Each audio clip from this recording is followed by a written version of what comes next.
क्षेत्र के लोग कविता सुनना चाहते हैं तो आप किसी बड़े बंगले या गांव के बीचों बीच बड़े बने हुए किसी दलाल के मकान की बिजली काट के यहाँ दे दें ताकि यहाँ लोग कविता सुन सकें आराम से बैठ के।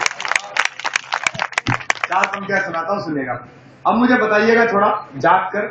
मिश्र जी आइए, पधारिए, नहीं तो मैं पतत्वे शुकायो नमस्ते नमस्ते हो जाऊंगा।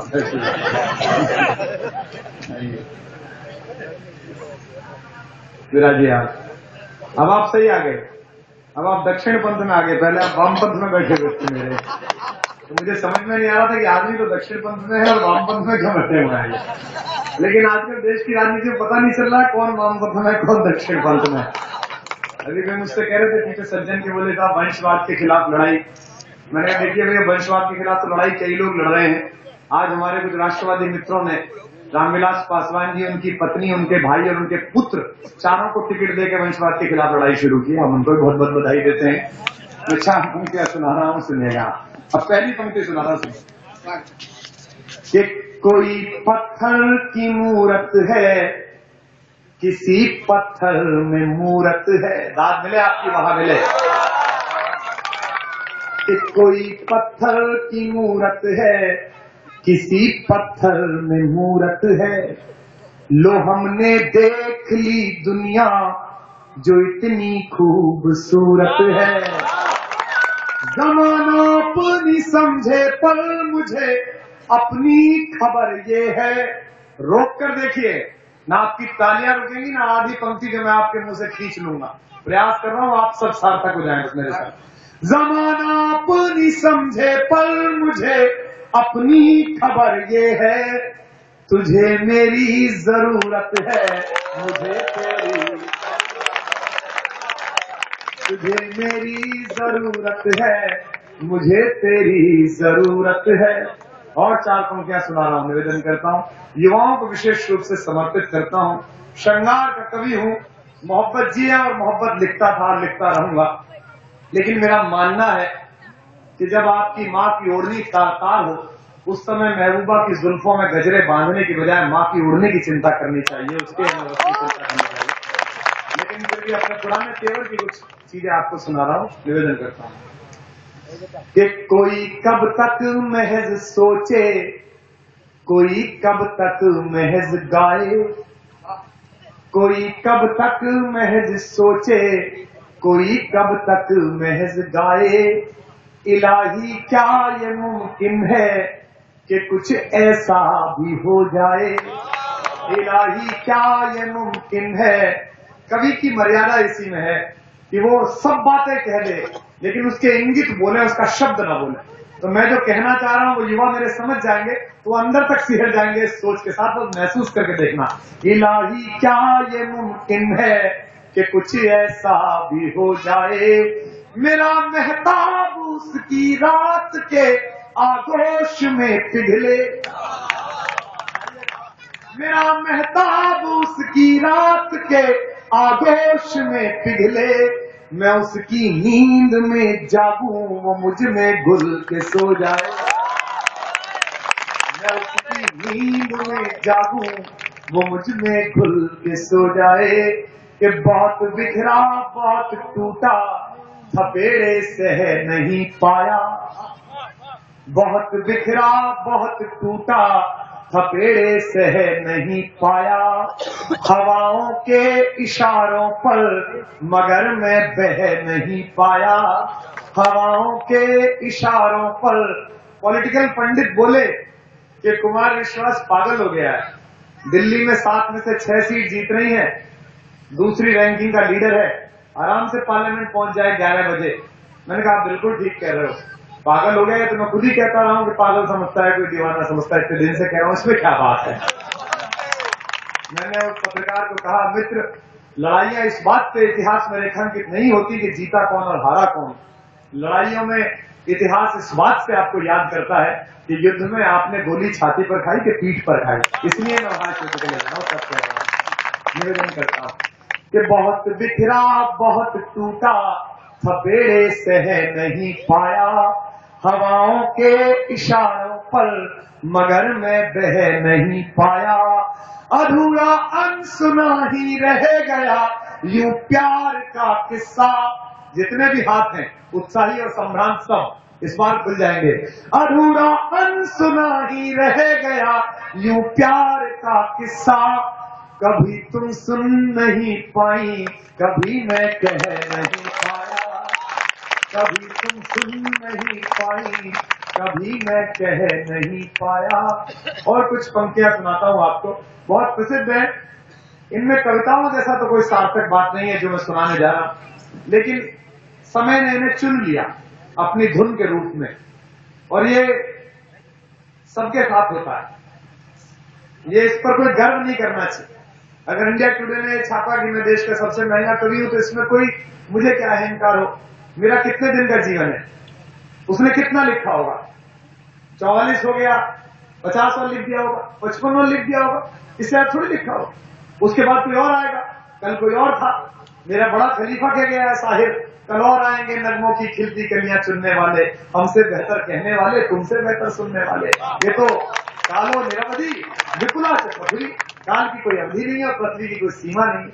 लेकिन अहंकार आ जाता है आदमी में, और जिनको आ जाता है उनको समय सबक सिखाता है।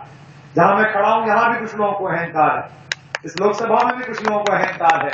उनको लगता है कि बड़े खानदानों में पैदा हुए हैं, उनके नाम के पीछे कुछ लगा हुआ है, लेकिन वो ना समझ ये भूल गए हैं कि तुम तो आजादी के बाद की औलादे हो।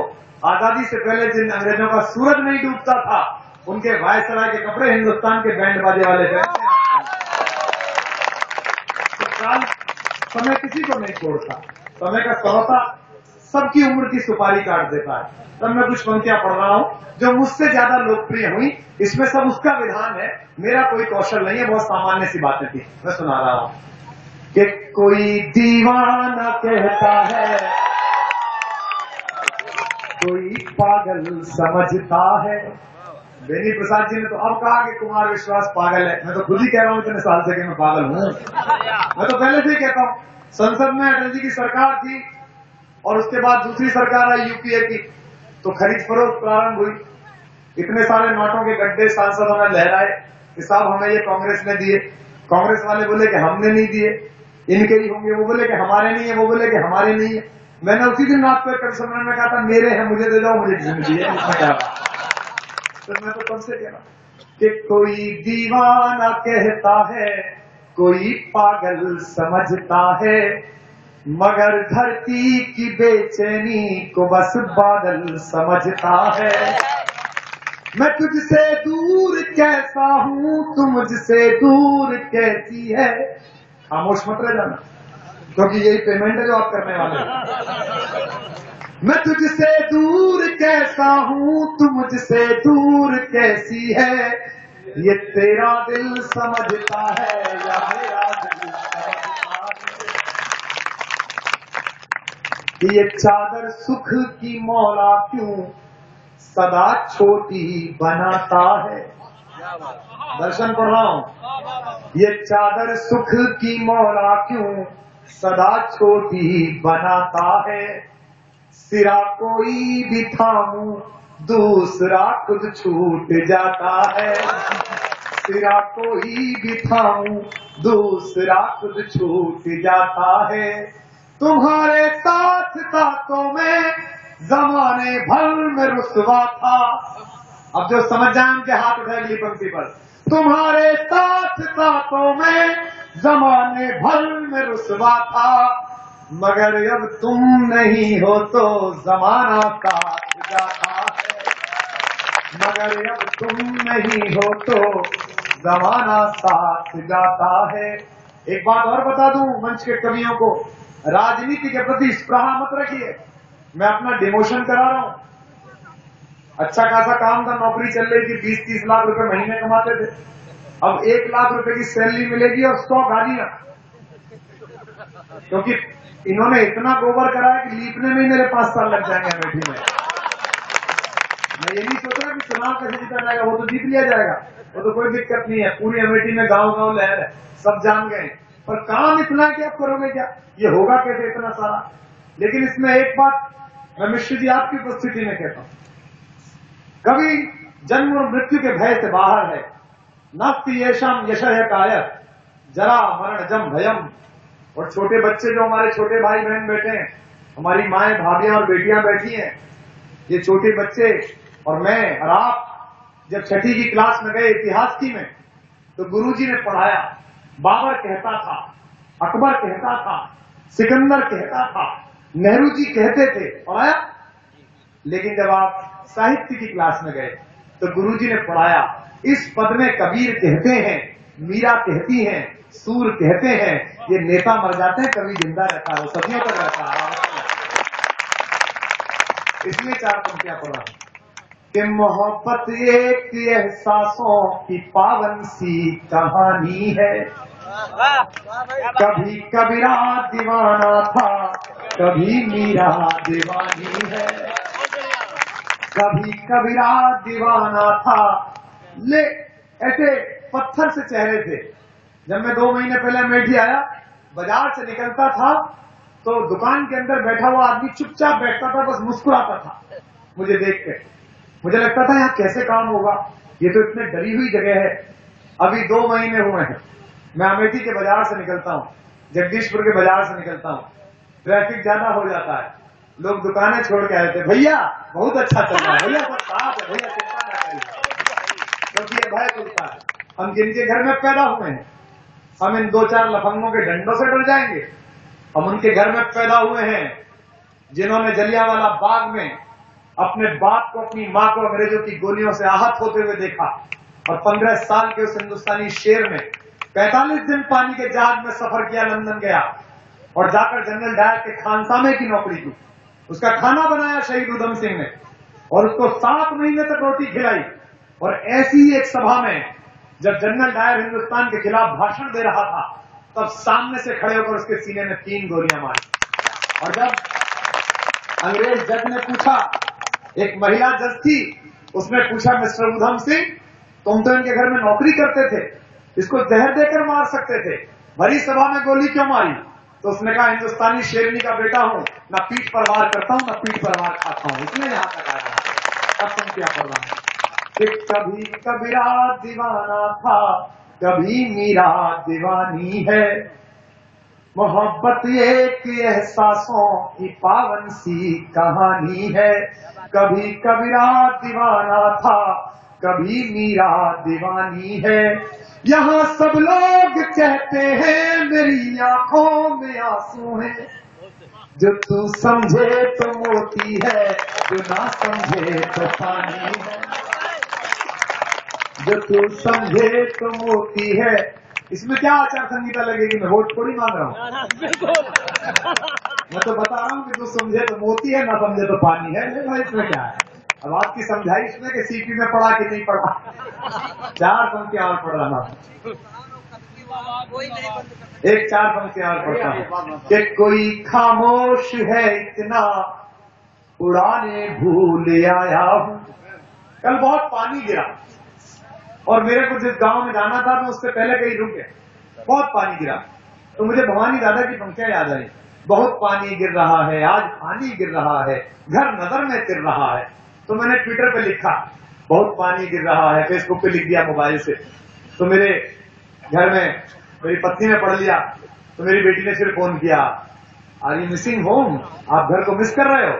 तो मैंने उसको 4 पंक्तियां सुनाई, वो मैं आपको सुना रहा हूं कि कोई खामोश है इतना, बहाने भूल आया हूं, किसी की एक तरन्नुम में तराने भूल आया हूं, मेरी अब राह मत तकना भी है आसमां वालों।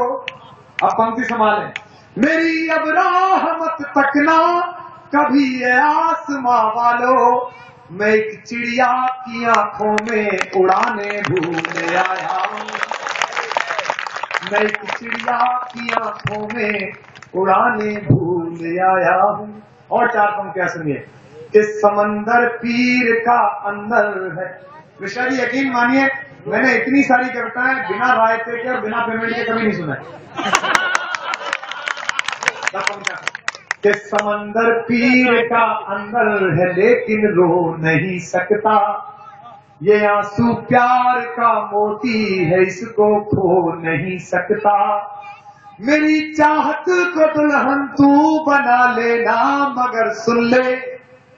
कह रहे हैं साहब हमारी स्ट्रेटेजी तय है, चुनाव से 3 दिन पहले का रेट तय है, आप कितने भी कार्यकर्ता बना लो हमारी मंडी में सब आएगा। लेकिन जो भी निकला है मेरे साथ उसके बारे में कह रहा हूं, मेरी चाहत को अपना तू बना लेना, मगर सुन ले, जो मेरा हो नहीं पाया वो तेरा हो नहीं सकता, जो मेरा हो नहीं पाया वो तेरा हो नहीं सकता। एक ताजा गजल के कुछ शेर सुना रहा हूं, और जो साथी पढ़ नहीं पाए उनसे माफी चाहता हूं, कभी फिर बैठूंगा आपके साथ। पढ़ लिए कुछ आपको भी नहीं सुना मैंने, कुमार को नहीं सुना और इनको नहीं सुना हमारे गीतकार मित्र को, लेकिन मैं सुनाता हूं, सुनेगा कि रूह जिस्म का ठौर ठिकाना चलता रहता है, रूह जिस्म का ठौर ठिकाना चलता रहता है। गजल का कायदा है कि समझ में आए तो धीमे से वाह वाह करो, ना समझ में आए तो जोर से वाह वाह करो। इससे 2 बातें होती हैं, एक तो शायर को भ्रम रहता है कि मैं अच्छी जगह था, और एक पड़ोसी को खुशी होती है कि मैं अच्छे आदमी के बगल में बैठा हूं। तो आप अपना पड़ोस और मेरा जीवन दोनों सुधारें। रूह जिस्म का ठौर ठिकाना चलता रहता है, चलता रहता है, जीना मरना खोना पाना चलता रहता है। रूह जिस्म का ठौर ठिकाना, नैनम छिन्नन्ति शस्त्राणि न चैनम दहति पावक, रूह जिस्म का ठौर ठिकाना चलता रहता है, जीना मरना खोना पाना चलता रहता है। और शेर सुनिए, सुन के बताइए यहाँ के लोगों के सुख दुख वाली चादर घटती बढ़ती रहती है। अब उठ जाए पूरा मजमा अगले मिसरे पर कि सुख दुख रूह जिस्म का ठौर ठिकाना चलता रहता है, जीना मरना खोना पाना चलता रहता है, चलता रहता है, बोल सकते हैं चलता रहता है। और सुख दुख वाली चादर घटती बढ़ती रहती है, मौला तेरा ताना बाना चलता रहता है, मौला तेरा ताना बाना चलता रहता है। और जवान लड़कों, इश्क करो तो जीते जी मर जाना पड़ता है, इश्क करो। जॉन एलिया का शेर है कि बेकरारी सी बेकरारी है, वस्ल है और फिराक तारी है, मिलन में भी जुदाई है। बेकरारी सी बेकरारी है, वस्ल है और फिराक तारी है, जो गुजारी न जा सकी हमसे, हमने वो जिंदगी गुजारी। रूह जिस्म का ठौर ठिकाना चलता रहता है, इश्क करो। सुनना आप जरा, मुझे सुन के बताना अपनी तालियों से कि जीना मरना खोना पाना चलता रहता है। जवान दोस्तों, इश्क करो तो जीते जी मर जाना पड़ता है, इश्क करो, काफिया देखिएगा, इश्क करो तो जीते जी मर जाना पड़ता है, मर जाना पड़ता है, मरकर भी लेकिन जुर्माना चलता रहता है, मरकर भी लेकिन जुर्माना चलता रहता है। और शेर सुनिए, लोग कहते हैं कि कुमार विश्वास ने कवि सम्मेलन को कंसर्ट बना दिया, स्किन माइक, घूम के पढ़ना, अमेरिका में कविता सुनाना, जापान में शो करना। मैं अपराध को स्वीकार करता हूँ, कविता बड़े शालीन तरीके से होती थी अर्धव्रत में बैठ के, लेकिन 100 साल से एक जैसी हो रही थी। तो मैंने सोचा इसमें परिवर्तन करके देखा जाए। कुछ लोगों को अच्छा लगा, थोड़े से लोगों को बुरा भी लगा। मैं अपने खिलाफ आखिरी शेर पढ़ रहा हूँ, सुनेगा कि इश्क करो तो जीते जी मर जाना पड़ता है, मरकर भी लेकिन जुर्माना चलता रहता है। लोग पूछते हैं किसके लिए कविताएं लिखते हो, मैं उसका नाम बता रहा हूँ कि जिन नजरों ने रोग लगाया गजलें कहने का। बताओ शेर को कि जिन नजरों ने, आप सब भी, आप मंच पर बैठे हैं, आपकी ज्यादा जिम्मेदारी है, लोग ऐसा समझ रहे हैं कि आप अच्छे लोग होंगे। करो तो जीते जी मर जाना पड़ता है, मरकर भी, माफ करिएगा, मैं वानप्रस्थ में उसमें वनवास में जरूर हूँ अर्जुन की तरह, लेकिन मैंने हथियार शमी वृक्ष पे टांगे हैं, सलाम नहीं बोला आज मैं। अभी हथियार कोई वाले जो देश भर में चलाता रहा हूँ। हेलो हेलो, मालना सही, मालना ही सही। देश करो तो जीते जी मर जाना पड़ता है, मरकर भी लेकिन जुर्माना चलता रहता है, चलता रहता है। और जिन नजरों ने अब सुन के बताइए शेर के, जिन नजरों ने रोग लगाया, रोग, जिन नजरों ने रोग लगाया गजलें कहने का, आज तलक उनको नजराना चलता रहता है, आज तलक उनको नजराना चलता रहता है। इस बच्चे को लगा जैसे ऑटोबायोग्राफी सुना दी उसकी मैंने। जिन नजरों ने रोग लगाया गजलें कहने का, आज तलक उनको नजराना चलता रहता। आखिरी शेर सुनिएगा इस गजल का, फिर एक गीत सुना दूंगा आपको अगर आपने अच्छे से इस शेर को सुन लिया कि जिन नजरों ने रोग लगाया गजलें कहने का, सौरभ, आज तलक उनको नजराना चलता रहता है। और शेर पढ़ रहा हूं कि लोग बाग भी, सुनो संचालक महोदय, लोग बाग भी वक्त बिताने, बड़ी लोग बाग भी वक्त बिताने आते रहते हैं। आपकी तरह जैसे आप आए, लोग बाग भी वक्त बिताने आते रहते हैं, आते रहते हैं, अपना भी कुछ गाना वाना चलता रहता है। लोग बाग भी वक्त बिताने आते रहते हैं, अपना भी कुछ गाना वाना चलता रहता है। मुझसे गौरीगंज के चौराहे पे दलाल पूछ रहा था, भैया सोचे हो हार देंगे तो क्या हुई? तो मैंने कहा, भाई हमको गा के मान के खाने का अनुभव है, और तुम सोच रहे हो कि तुम्हारा हार देंगे तो तुम्हारा क्या हुई? क्योंकि तुमको तो लूट के छीन के खाने का अनुभव है। तो लोग बाग भी वक्त बिताने आते रहते हैं, अपना भी कुछ गाना वाना चलता रहता है। और महफिल महफिल महफिल महफिल, अच्छी गजल सुन रहे हैं, आपको गजल सुना रहा हूँ कि महफिल महफिल मुस्काना तो पड़ता है, महफिल महफिल मुस्काना तो पड़ता है। बड़ा बुरा लगता है, हमने तो कोई चोरी की नहीं, हमने कोई डकैती नहीं की, ईमानदारी से काम किया, इनकम टैक्स दिया, पैसा कमाया, घर ठीक रखा। और गांव में जाओ तो पिछले वालों से चिड़े हुई एक महिला कहती है, ऐ ससुर सब चोर हैं ये सब। आप बताइए, अब आपने समझा रहे हैं कि माता जी ऐसा नहीं है, हम वो दीक्षित चोर नहीं है, हम तो इन चोरों के खिलाफ चूहे मारने की दवा लेके उतरे हैं। आप अब क्या करिएगा? अब कह रहा हूं कि महफिल महफिल मुस्काना तो पड़ता है, महफिल महफिल मुस्काना तो पड़ता है, खुद ही खुद को समझाना तो पड़ता है, खुद ही खुद को समझाना तो पड़ता है।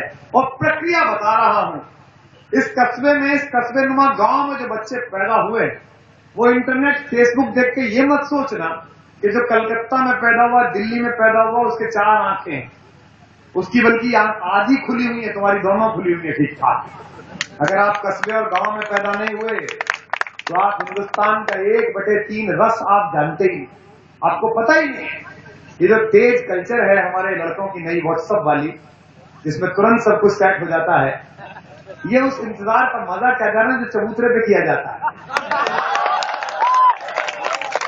ये हमारे, हम जिस कस्बे में पैदा हुए, जिस गांव में पैदा हुए, वहां 6 महीने ऐसे ही चलता था। 1 साल तो दर्शन में बीत जाता था, तब प्रदर्शन प्रारंभ होता था। अब कह रहा हूं कि महफिल महफिल मुस्काना तो, अच्छा इसमें डिस्क्लेमर डाल दूं कि कृपया आज के काव्य पाठ का राजनीतिक उपयोग ना करें, वरना कांग्रेस ही कहेंगे देखो कैसा वाला कवि है। कि महफिल महफिल मुस्काना तो पड़ता है, खुद ही खुद को समझाना तो पड़ता है। और ये प्रक्रिया देखिएगा, इश्क जब पहली बार किसी से होता है, सच्चा हो जाए, पूरी जिंदगी उसकी आंखें याद रहती हैं और कुछ याद नहीं रहता। अब जरा ये शेर सुन के बताएं, ये सब मारे बर्बाद लोग, ये ढंग के लोग होते तो यहाँ थोड़ी होते रात में, काम कर रहे होते। हाँ, अरे ये सब निकाले गए लोग हैं। कई लोगों को तो लोग छोड़ के आते हैं स्टेशन पे, इनको गांव से लोग निकाल के आते हैं, जाओ बेचो दूसरे गांव में जाओ, दूसरे कस्बों में जाओ। गुजरे हैं इश्क नाम के दोस्त एक बुजुर्ग, ये लोग भी बर्बाद उसी सिलसिले में है, बर्बाद लोग हैं। महफिल महफिल मुस्काना तो पड़ता है, खुद ही खुद को समझाना तो पड़ता है। अब इस सफर करिए और जरा वाह करके बताइए, मुस्काना तो पड़ता है कि उनकी आंखों से होकर दिल तक जाना। महसूस करके बताइए जरा, उनकी आंखों से, शेर सुनो तुम ये उंगली क्या देख रहे हो? वो समझना कि यही मैं कुछ बताने वाला हूं कि उनकी आंखों से होकर, अपनी अपनी है कि इसमें सहकारिता नहीं चलती, कि महफिल महफिल मुस्काना तो पड़ता है। अब शेर को जरा गुलजार कर दीजिएगा। उनकी आंखों से होकर दिल तक जाना। आप सब भी कोशिश करेंगे तो आएगी समझ कि उनकी ऊंची जगह पर बैठने के बाद अक्सर कम हो जाती है। जो उच्च सदन में गया उसकी सब्जी हो गई। कि उनकी आंखों से होकर दिल तक जाना ठक से लगे तो उसी गति से तालियां फेंकना। कि उनकी आंखों से होकर दिल तक जाना, रास्ते में ये मैखाना तो पड़ता है। रास्ते में ये मैखाना तो पड़ता है रास्ते में ये मैखाना तो पड़ता है। महफिल महफिल मुस्काना तो पड़ता है, महफिल महफिल मुस्काना तो पड़ता है, रास्ते में ये मैखाना तो पड़ता है। उनकी आंखों से दिल होकर दिल तक जाना। और शेर सुनिए मेरी बर्बादी का कि तुमको पाने की कोशिश में खत्म हुए। तुमको पाने की कोशिश में।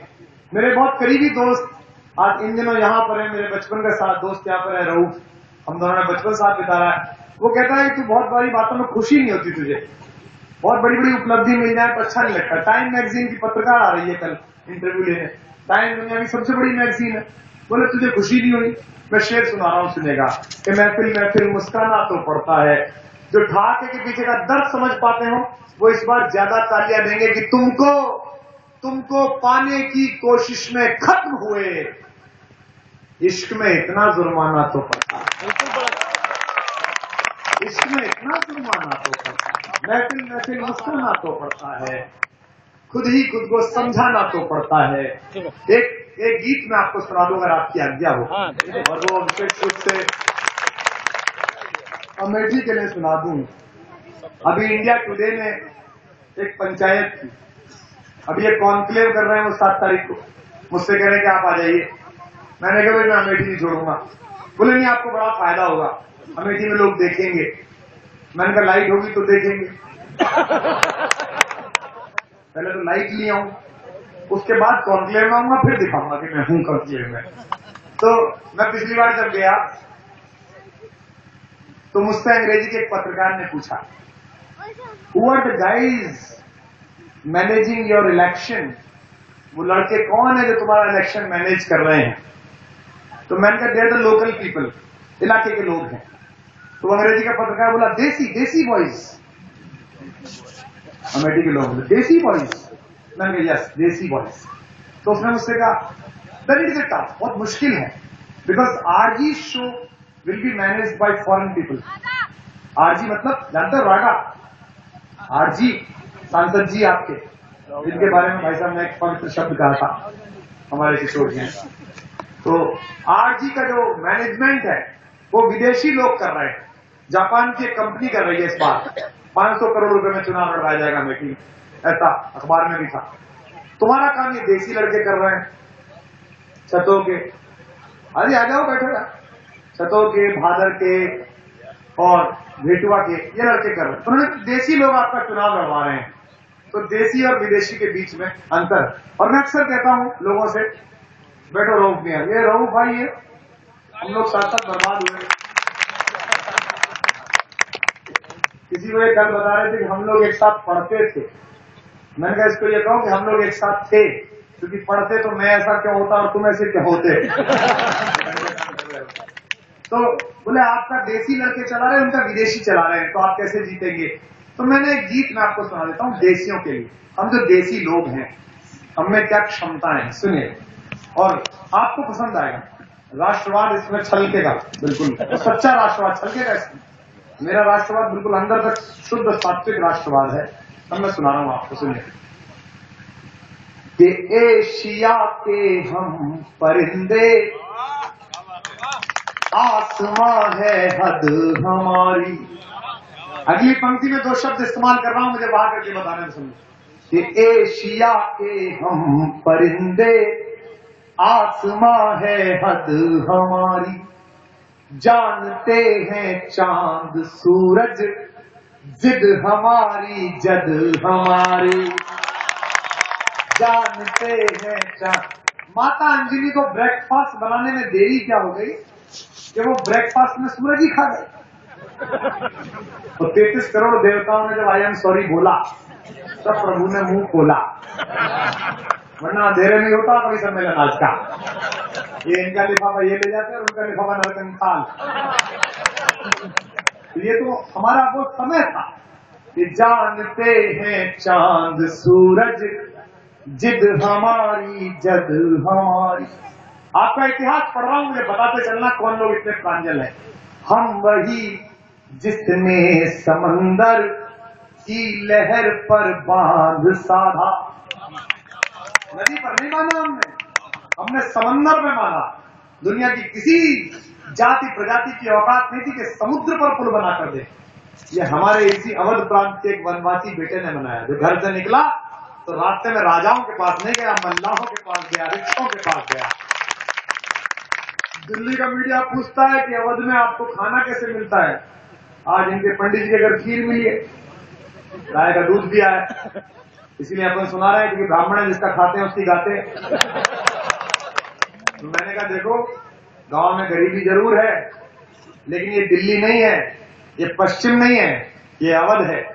यहाँ कुटिया के द्वार पर भी पानी मांगो तो खाली नहीं पिलाता, गुड़ की डली लेकर आता है, किसके साथ पी लीजिए। सब कह रहा हूं कि हम वही जिसने समंदर की लहर पर बांध साधा, हम वही जिनके लिए दिन रात की उपजी न बाधा, हम की जो धरती को माता मानकर सम्मान देते।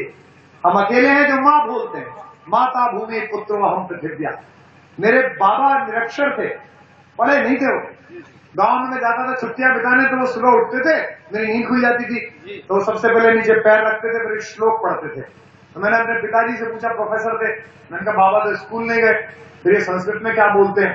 तो मेरे पिता ने बताया कि तो पृथ्वी माँ है, इसके ऊपर पैर रखते हैं, माँ के ऊपर तो सुबह इससे आई एम सॉरी बोलते हैं, इससे माफी मांगते हैं और कहते हैं कि समुद्र वत्ने देवी पर्वत स्तन मंडले विष्णु पत्नी नमस्तुभ्यम पाद स्पर्शम क्षमस्व में। माँ मैं तुझसे क्षमा मांगता हूँ कि मैंने तेरे ऊपर पैर रखा। ये हम की जो धरती को माता मान कर सम्मान देते। ज्योतिष पर पंक्ति सुनिए, हम की जो धरती को माता मान कर सम्मान देते, हम की जो चलने से पहले मंजिलें पहचान लेते, हम वही जो शून्य में भी, दाद मिले आपकी, हम वही जो शून्य में भी शून्य रचते हैं निरंतर, हम वही जो शून्य में भी शून्य रचते हैं निरंतर, हम वही जो रोशनी रखते हैं सबकी चौखटों पर। उन उजालों का यही, उन उजालों का यही पैगाम ले आए हैं हम है देसी, हम है देसी, हम है देसी, हम है देसी, हम है देसी, हम अगर हर देश में छाए हैं हम है देसी, हम अगर हर देश में छाए हैं हम। अब तालियों की ताल के साथ इस बंद को मेरे साथ गाना। एशिया के हम परिंदे आसमां है हद हमारी, जानते हैं चांद सूरज जिद हमारी जद हमारी, हम वही जिसने समंदर की लहर पर बांध साधा, हम वही जिनके लिए दिन रात की उपजी न बाधा, हम की जो धरती को माता मान कर सम्मान देते, हम की जो चलने से पहले मंजिलें पहचान लेते, हम वही जो शून्य में भी शून्य रचते हैं निरंतर, हम वही जो रोशनी रखते हैं सबकी चौखटों पर। उन उजालों का यही, उन उजालों का यही पैगाम ले आए हैं हम है देसी, हम है देसी, हम है देसी, हम है देसी, हम है देसी, हम अगर हर देश में छाए हैं हम है देसी हाँ मगर हर देश में छाए हैं हम, देश में छाए हैं हम, देश में छाए हैं हम। वन सुनिएगा कि जिंदा रहने का असल अंदाज सिखलाया है हमने। मैं कहा खड़ा हूं कमलेश कुमार मिश्र जी की पुण्य स्मृति अगली पंक्तियों में समर्पित कर रहा हूं। मैंने फिर दोहराता हूं, जन्म महान नहीं है, मृत्यु महान होती, उससे पता चलता। तब आपको पंक्ति सुना कि जिंदा रहने का असल अंदाज सिखलाया है हमने। मेरी माँ 72 साल की है, श्राद्ध पड़ता है मेरे बाबा का तो आटे का हलवा बनाती। तो मैंने उससे पूछा एक दिन, मैंने कहा आटे का हलवा क्यों बनाया, ये सूजी का क्यों नहीं बनाया? तो बड़े मुस्कुरा के कहा कि जब मैं 19 साल की उम्र में ब्याह होके आई थी ना, तो तेरे बाबा ने सबसे पहले मुझसे आटे का हलवा बनवाया। ये हिंदुस्तान है जहां एक लड़की अपनी मिट्टी छोड़ती है और अपनी मिट्टी दूसरी वाली मिट्टी में मिला देती है, जो उसका गांव नहीं है लेकिन उसका परिवार बना देती है। जिंदा रहने का असल अंदाज सिखलाया है हमने। आप सबकी तालियां गूंजेंगी उनकी स्मृति में और मेरी इस कविता के इस पंक्ति के गठन पर जो मैं अगली पढ़ रहा हूं। सुनिए पंडित जी कि जिंदा रहने का असल अंदाज सिखलाया है हमने। जिंदगी है जिंदगी के बाद समझाया है हमने। जिंदगी है जिंदगी के बाद समझाया है हमने। हमने बतलाया कि कुदरत का असल अंदाज क्या है। 4 चीज केवल मेरे देश में मिलती हैं। ये मेरे छोटे भाई यहाँ बैठे हैं, दुनिया ना घूमे हो इसीलिए दुनिया की चमक देखते हो। मेरे पासपोर्ट पर 19 मुल्कों की मोहर है और मैं ईश्वर से रोज रात